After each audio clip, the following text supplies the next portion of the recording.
Hello everyone and welcome back to the Great Book of Grudges. My name is Nathan and Total War Warhammer 40K is something that we've spoken about a fair bit. The rumours have been starting for about 40 years now, and they're only getting louder and louder. Now, many of us do believe that this is an eventuality by 2027. It makes perfect sense considering that CA has been having a lot of visits by Games Workshop recently, not just because of the drama, but prior to that, and not only that, but they did hire a bunch of people who are ex-GW who work specifically on Total War 40K. This is stuff that I've been finding out fairly recently over the years, mostly keeping an eye on, LinkedIn and so on. Now, I'm not going to be posting those people's names because, data protection, and if I tick someone off with this video, they could easily take it down. But yeah, the general consensus is that if it does happen, it will be around 2027.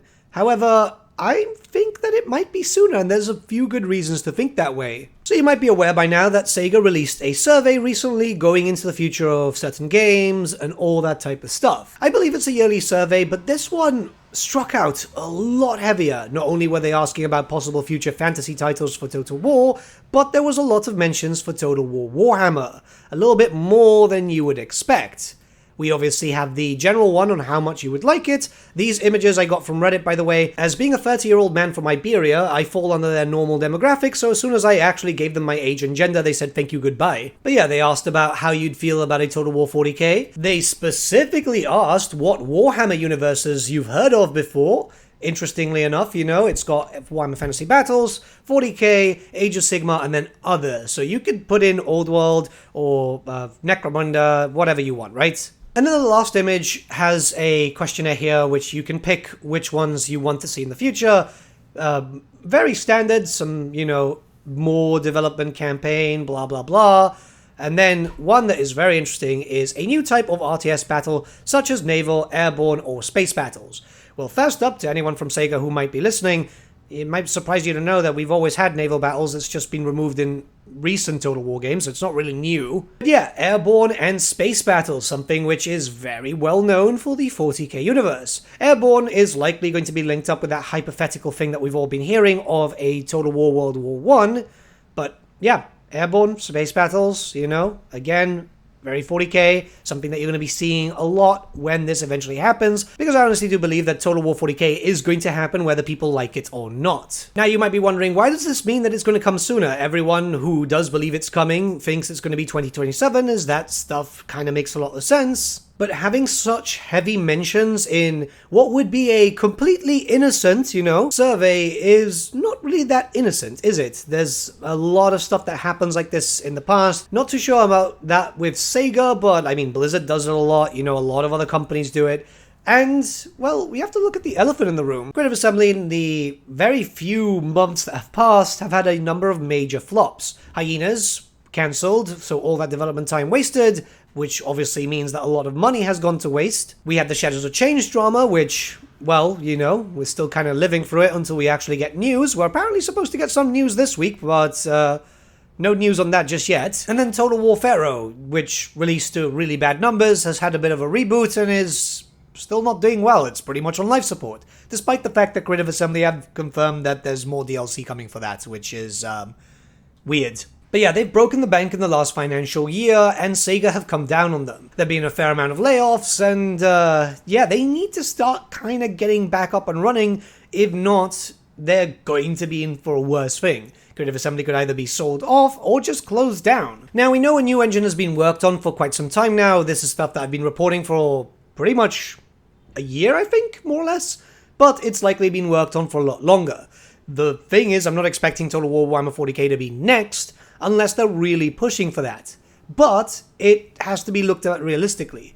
The first one will likely be the hypothetical Total War World War I, so that will either be in 2024 or 2025. It depends on how fast they can work on it, and obviously not have it be a flaming pile of garbage. And then the next release after that will have to be Total War 40k. They need to recuperate the numbers. And a big game like Total War 40k will recuperate those numbers. The Warhammer franchise has been extremely lucrative, especially when you look at it this way. Warhammer Fantasy was a dead franchise. It was not a supported system. And 40k is massively larger. Like, it is one of the biggest sci-fi franchises out there. We know from ex-developers at Creative Assembly who have publicly spoken that, yes, Warhammer kept the lights on for Creative Assembly for the past few years, Warhammer 40k will do that and so much more. It would fund future projects, it would fund Hyenas 2, the hyenaing, and most importantly, it would recuperate all the losses that were had through the last year. Even Sega are aware of that because that's why they mention it a lot during the survey. They know that this would make them stupid amounts of money. So why 2025 or 2026? Well, 2025 would only happen if they are that desperate and they've pushed out the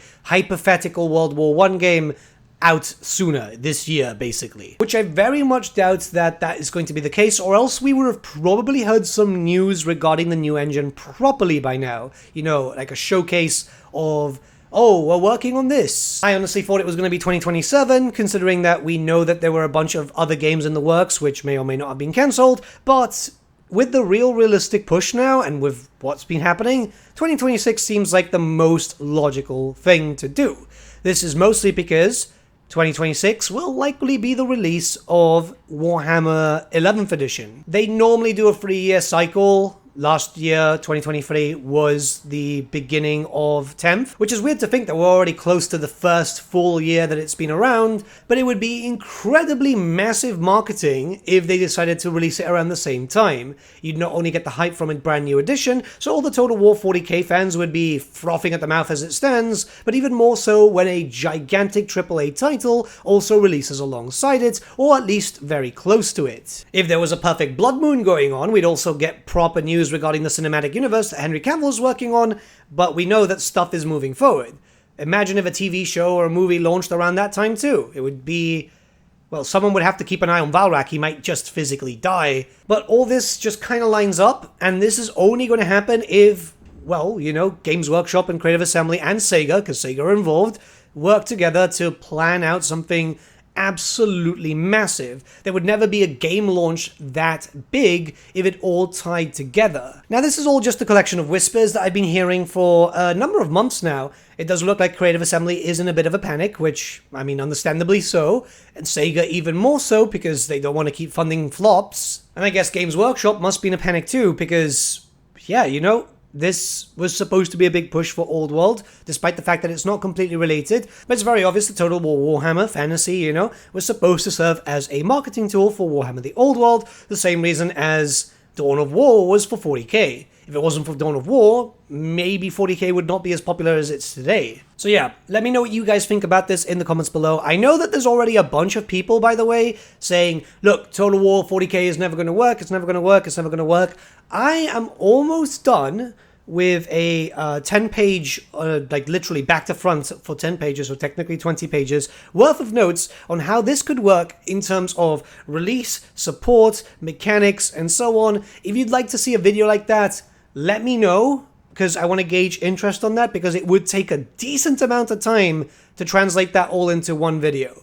I've been doing this on some off time when I've had an idea or so, and just kind of adding to those notes over and over.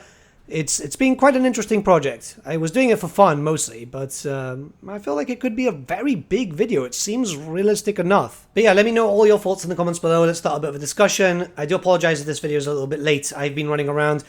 We got the new microphones for the battle reports, by the way, so I'm testing them out and seeing how they work before we start filming once again, because I wasn't too keen on the audio stuff. So yeah, have a good day, guys. I'll see you all again very soon.